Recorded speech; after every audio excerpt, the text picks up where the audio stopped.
पिता के गुजर जाने के बाद रमेश ने अपने पिता की चिकन बिरयानी की दुकान संभाल ली थी। रमेश की दुकान गांव के बीचों बीच थी, जहां रमेश अपने हाथों से चिकन बिरयानी बनाकर बेचता था। इन दिनों रमेश का कारोबार बहुत चलने लगा था। एक दिन रमेश अपनी दुकान में बैठा था। उस समय उसकी दुकान में कई सारे ग्राहक बैठे बिरयानी खा रहे थे। अरे वाह, आज भी मेरी काफी कमाई हो गई है। लगता है लोगों को मेरे हाथ की बिरयानी खाकर बहुत मजा आ रहा है। तभी तो हर समय मेरी दुकान में इतनी भीड़ लगी रहती है। तभी आनंद नाम का आदमी रमेश की दुकान में आता है। अरे रमेश भाई, 1 किलो बिरयानी पैक कर देना। हाँ हाँ, अभी कर देता हूँ। रमेश बिरयानी के बर्तन से बिरयानी निकालता है, पर बिरयानी केवल 2 किलो ही थी। सारी बिरयानी खत्म हो चुकी थी। आनंद भाई, बिरयानी तो केवल 2 किलो ही बची है। आज सारी बिरयानी खत्म हो गई। अच्छा चलो, 2 किलो ही दे दो। रमेश आनंद को 2 किलो बिरयानी देता है। आनंद वो बिरयानी लेकर वहाँ से चला जाता है। तभी रमेश अपनी दुकान में देखता है, उसकी दुकान की सारी मुर्गियाँ भी खत्म हो चुकी हैं। अरे, मुर्गियाँ भी सारी खत्म हो चुकी हैं। अब मैं बिरयानी कैसे बनाऊंगा? चलो, मैं तुरंत जाकर कालू भाई से मुर्गियाँ लेकर आता हूँ। शाम होते ही रमेश दुकान बंद करके उसी गांव के एक कालू मुर्गी वाले के पास जाता है। ये लीजिए कालू भाई, 4000 रुपए, और मुझे अच्छी वाली 12 मुर्गियाँ दे दीजिए। रमेश भाई, 12 मुर्गियों के 4000 रुपए नहीं, बल्कि 10,000 रुपए लगेंगे। पर मैं तो रोज 4000 रुपए में 12 मुर्गे आपसे ले जाता हूँ, फिर आज 10,000 रुपए के कैसे? वो इसलिए कि मुर्गियों के दाम आज से बढ़ गए हैं। मुझे खुद इतने महंगे दाम में मुर्गियाँ मिली है। अब 10,000 में लेना हो तो लो, वरना जाओ यहाँ से। अरे ये क्या, अचानक से मुर्गियों के दाम इतने बढ़ गए? अब मैं दुकान में बिरयानी कैसे बेचूंगा? रमेश भाई, जब मुर्गियों के दाम बढ़े हैं तो आप अपनी बिरयानी के दाम भी बढ़ा लीजिए। इससे आपको कोई नुकसान भी नहीं होगा। चलो ठीक है, आप 5 मुर्गियाँ दे दो।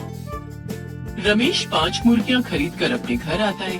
देखते ही देखते सवेरा हो जाता है। तभी रमेश अपनी दुकान के बाहर एक बोर्ड लगा देता है, जिस पर लिखा था कि अब बिरयानी 1 किलो 400 रुपए की मिलेगी। ये बोर्ड पढ़कर कई सारे ग्राहक वहाँ से वापस चले जाते हैं। ये देखकर रमेश परेशान हो जाता है। शाम तक रमेश की दुकान में एक भी बिरयानी खाने नहीं आया। अरे ये क्या, आज तो एक भी ग्राहक मेरी दुकान में बिरयानी खाने नहीं आया। अरे ऐसे तो मेरा बहुत नुकसान हो जाएगा। तभी आनंद फिर से रमेश की दुकान में आता है। उसकी नजर जैसे ही बोर्ड पर पड़ती है, वो वहाँ से जाने लगता है। तभी रमेश आनंद को आवाज लगाता है। अरे क्या हुआ आनंद भाई, बिरयानी नहीं खानी है आज? आपने बिरयानी के दाम अचानक से इतने ज्यादा बढ़ा दिए। ऐसे में कौन आपकी दुकान से बिरयानी खाएगा? आनंद भाई, मुर्गियों के दाम बढ़ने से मुझे भी बिरयानी के दाम बढ़ाने पड़े। अब इसमें मैं क्या कर सकता हूँ? अब इतनी महंगी बिरयानी, बाप रे, मैं तो नहीं खा सकता। आनंद भी महंगे दाम देखकर वहाँ से चला जाता है। देखते ही देखते 2 दिन बीत जाते हैं, पर अब तक रमेश की दुकान पर एक भी ग्राहक नहीं आया था। अब रमेश की बनाई सारी बिरयानी खराब होने लगती है और उसमें बदबू भी आने लगती है। अरे ये क्या हो रहा है? एक समय था जब मेरी दुकान में ग्राहकों की लाइन लगी रहती थी, और अब देखो मेरी दुकान में बिरयानी पड़े पड़े खराब हो रही है, पर एक ग्राहक तक नहीं आ रहा। चलो, अब ये बिरयानी तो खाने लायक नहीं रही, मैं इसे बाहर ही फेंक आता हूँ। दुखी होकर अपनी दुकान से बिरयानी उठाता है और बाहर एक सुनसान जगह पर वो बिरयानी फेंक देता है। बिरयानी फेंकते ही उसके आसपास कौवे मंडराने लगते हैं और उसको खाने के लिए वहाँ पर आ जाते हैं। इतने सारे कौवे, मुर्गों से ज्यादा तो इनकी तादाद लगती है। क्यों ना इनकी थोड़ी जनसंख्या कम कर दी जाए। मुर्गा बिरयानी बनाना बस की बात नहीं है। क्यों ना मैं भी कौवा बिरयानी बनाकर अपनी दुकान में बेचूं। बिरयानी में आधा कौवा रहेगा और आधा मुर्गा। इससे किसी को पता भी नहीं चलेगा कि बिरयानी में मुर्गा है या कौवा। ये सही रहेगा। अपने मन में ये खुराफाती उपाय लेकर रमेश उस दिन से गांव में कौवे पकड़ना शुरू कर देता है और कालू से 2 मुर्गियां लाया और 8 कौवे मिलाकर बिरयानी बनाने लगता है। अब रमेश ने अपनी बिरयानी का दाम पहले की तरह रख दिया। ये देखकर लोग खुश हो गए। तभी आनंद फिर से रमेश की दुकान में आता है और वो रमेश से बिरयानी मांगता है। ये आपने अच्छा किया रमेश भाई, बिरयानी के दाम आपने पहले जैसे रख दिए। काफी समय से आपकी बिरयानी नहीं खाई थी ना, मन बहुत बेचैन हो रहा था। लाइए, अब तुरंत 1 प्लेट बिरयानी दीजिए मुझे। तभी रमेश बिरयानी आनंद को देता है, जिसमें 2 पीसी मुर्गे के थे। और बाकी के सारे पीस कौवे के। अब आनंद फटाफट बिरयानी खाने लगता है। तभी उसके हाथ में कौवे की एक टांग लगती है। ये देखकर आनंद रमेश से कहता है, अरे रमेश भाई, ये क्या? ये मुर्गे की टांग इतनी बारीक कैसे? लगता है आज का मुर्गा बहुत कमजोर था। आनंद भाई, आज का मुर्गा बहुत कमजोर था, इसीलिए उसकी टांग भी इतनी बारीक है। खाइए, आप खाइए। आनंद वो कौवा बिरयानी को गपागप खाते चला था। अच्छा हुआ इस आनंद को पता नहीं चला कि ये जो बिरयानी खा रहा है वो मुर्गे की नहीं बल्कि कौवे की बनी है। थोड़ी देर बाद वो सारी बिरयानी खा लेता है और रमेश के पास जाता है।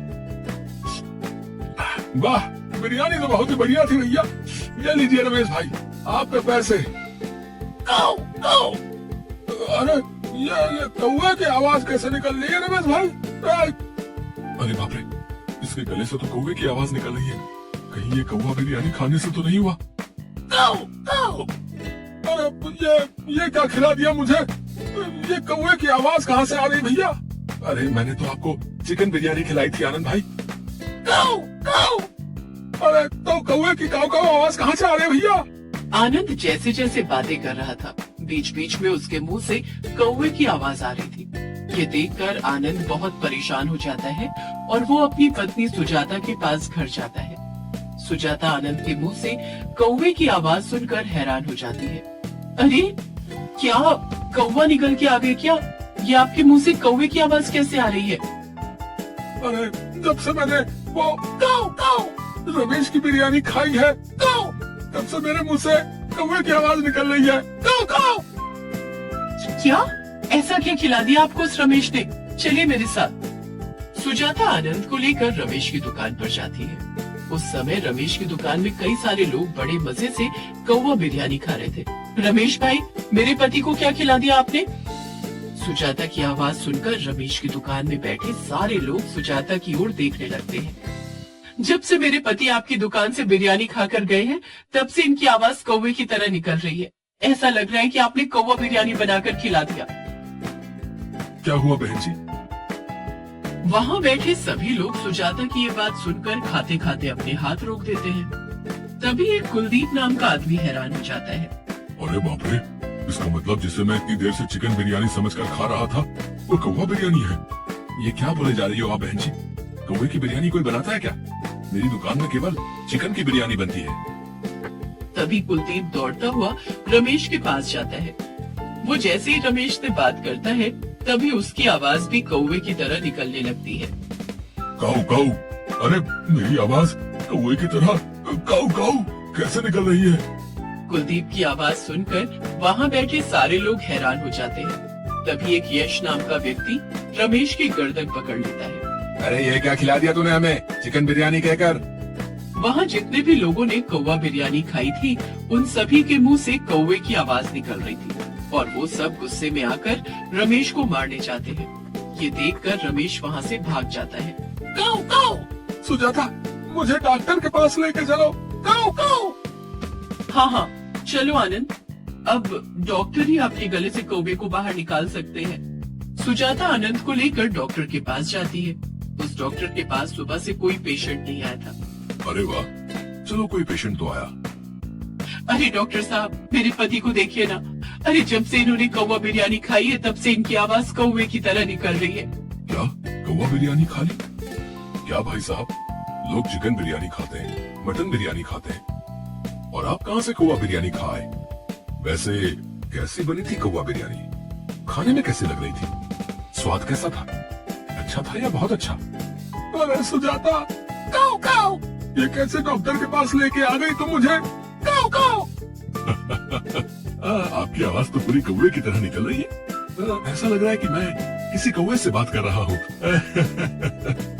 डॉक्टर साहब, आप हंसना बंद करिए और मेरे पति का इलाज कीजिए।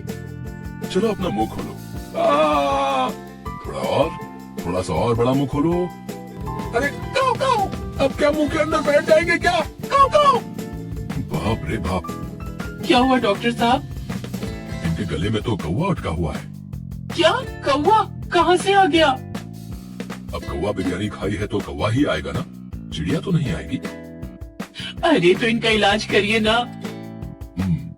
पहले मुझे इनके गले को काट कर अलग करना होगा। क्या? गला काट दोगे तो मैं जिंदा कैसे बचूंगा भैया? मैंने सुजाता, मुझे नहीं करना इस डॉक्टर से इलाज, चलो यहाँ से। अरे ऐसे कैसे जाओगे यहाँ से? गला तो काटना ही होगा। तभी वो डॉक्टर हाथ में छुरी लेकर आनंद के पीछे भागता है। आनंद चिल्लाते हुए तेजी से वहाँ से भाग जाता है। अरे आनंद, कहाँ भाग रहे हो? ये कैसे डॉक्टर के पास लेकर आ गई मुझे? ये डॉक्टर है या कसाई? तो मुझे मार ही डालेगा। जब मेरा गला ही कट जाएगा तो मैं जिंदा कैसे बचूंगा भैया? आनंद देखो, आपने इतनी बड़ी बात कही और एक बार भी आपके मुंह से कौवे की आवाज नहीं निकली, इसका मतलब आपका गला ठीक हो गया। अरे हाँ सुजाता, मेरा गला तो ठीक हो गया। मैं ठीक हो गया सुजाता। आनंद ये देखकर बहुत खुश हो जाता है और वो सुजाता के साथ खुशी खुशी अपने घर चला जाता है। उस दिन से ना तो रमेश उस गांव में किसी को दिखाई दिया, ना ही उसकी कौवा बिरयानी।